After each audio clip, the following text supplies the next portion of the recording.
This is an exercise that deals with population decrease.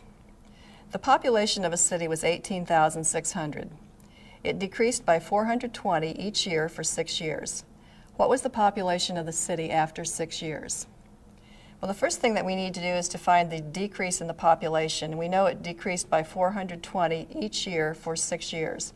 Let's call that decrease D, and we can multiply to find what it is. We'll multiply the yearly decrease by the number of years, 420 times 6, and that's equal to 2,520.